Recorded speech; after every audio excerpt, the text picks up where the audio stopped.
महाभारत को पंचम वेद कहा गया है। महाभारत का युद्ध कुरुक्षेत्र में 100 कौरवों और 5 पांडवों सहित उनकी सेनाओं के बीच हुआ था।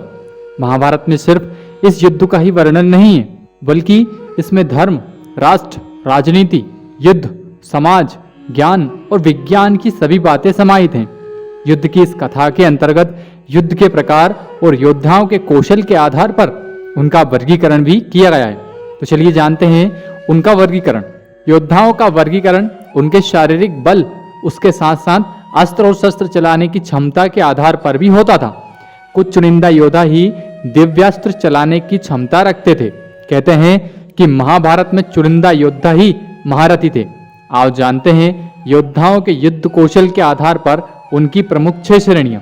इसके पहले आपसे निवेदन है कि यदि आप वीडियो पर नए हैं तो चैनल को जरूर सब्सक्राइब कर लें, ताकि ऐसी ही वीडियो सबसे पहले आप तक पहुंच सके। तो चलिए वीडियो को स्टार्ट करते हैं। पहले नंबर पर आते हैं अर्धरथी। अर्धरथी यानी आधा रथी। अस्त्र शस्त्रों के संचालन में कुशल यह योद्धा अकेले 2500 सशस्त्र योद्धाओं से युद्ध करने की क्षमता रखता था। रामायण और महाभारत के युद्ध में असंख्य अर्धरथी थे। दूसरे नंबर पर बात करें तो आते हैं रथी। 2 अर्धरथियों की शक्ति रखने वाला योद्धा करीब 5000 सशस्त्र योद्धाओं से युद्ध करने की क्षमता रखता था। यदि हम रामायण की बात करें तो इसमें खरदूषण, ताड़का, मारीच, सुबाहु, प्रतापी आदि रथी थे। वानरों में गंधमादन, मेन्य एवं द्विविंद, हनुमान के पुत्र मकरध्वज को रथी माना जाता था। और यदि हम महाभारत के युद्ध की बात करें तो इसमें सभी कौरव, युधिष्ठिर, नकुल सहदेव, शिशुपाल पुत्र धृष्टकेतु, जयद्रथ, शिखंडी आदि की गिनती रथी के रूप में होती थी। दुर्योधन 8 रथियों के बराबर का योद्धा था। तीसरे नंबर पर आते हैं अतिरथी। अतिरथी यानी एक ऐसा योद्धा जो सामान्य अस्त्र शस्त्र के साथ ही अनेक दिव्यास्त्रों का संचालन करना जानता हो और जो युद्ध में 12 रथियों अर्थात 60,000 योद्धाओं से युद्ध लड़ने की क्षमता रखता हो। यदि हम रामायण के योद्धा की बात करें तो इसमें अकंपन, विभीषण, देवांतक, नरांतक, महिरावण, पुष्कल, अंगद, नल, नील, प्रहस्त, अकंपन, भरत पुत्र पुष्कल, अक्षय कुमार, हनुमान के पिता केसरी, लव और कुश आदि अतिरथी थे।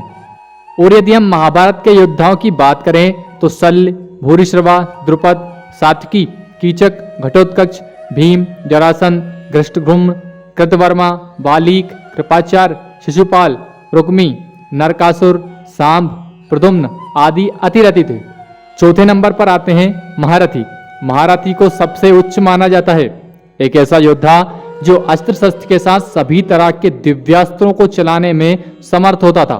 इसमें 12 अधिरथियों की शक्ति प्राप्त होती थी, यानी वह अकेले ही 7,20,000 सशस्त्र योद्धाओं से युद्ध लड़ने की क्षमता रखता था। यह योद्धा ब्रह्मास्त्र चलाने का ज्ञान रखता था। यदि हम रामायण के योद्धाओं की बात करें तो भरत, शत्रुघ्न, अंगद, सुग्रीव, अतिकाय, कुंभकर्ण, प्रहस्त, जामवंत आदि महारथी की श्रेणी में आते हैं। और बाली, कर्तवीर, अर्जुन और रावण को एक से अधिक महारथियों के बराबर माना जाता था। और यदि हम महाभारत के योद्धाओं की बात करें तो अश्वत्थामा, भगदत्त, बर्बरीक, प्रभुवाहन, अभिमन्यु आदि महारथी थे। बलराम, द्रोण, कर्ण, भीष्म एवं अर्जुन को एक से अधिक महारथियों के बराबर माना जाता था। 5वें नंबर पर आते हैं अति महारथी।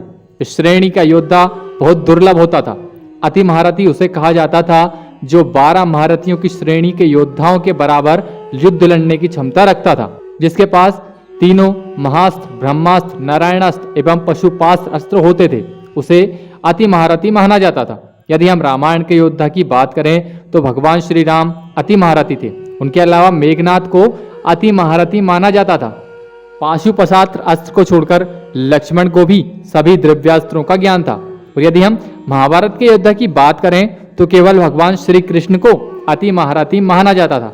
हालांकि अर्जुन के पास पाशुपतास्त्र अस्त्र को चलाने की शक्ति थी, इसलिए उसे अति महारथी भी कहा जाता था। इसके अलावा भगवान परशुराम और रामदूत हनुमान भी अति महारथी हैं, जिनकी रामायण और महाभारत में भूमिका रही है। इसी के साथ यदि हम भगवानों की बात करें तो भगवान 12 नरसिंह भगवान, कार्तिकेय, गणेश भगवान इंद्र, सूर्य एवं वरुण देव को भी अति महारथी माना गया है। आदिशक्ति की 10 महाविद्याओं नवदुर्गा एवं रुद्रावतार विशेषकर वीरभद्र और भैरव को भी अति महारथी माना जाता है। 6वें नंबर पर आते हैं महारथी।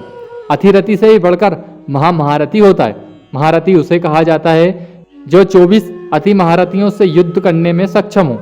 इस योद्धा के अधीन समस्त प्रकार की देवीय एवं महाशक्तियां रहती हैं। ब्रह्मा, विष्णु एवं शिव के अलावा आदिशक्ति ही महारथी हैं। तो यह था महाभारत और रामायण में सभी योद्धाओं का वर्गीकरण। तो आज की वीडियो में इतना ही। मिलते हैं किसी ऐसे ही इंटरेस्टिंग वीडियो के साथ में।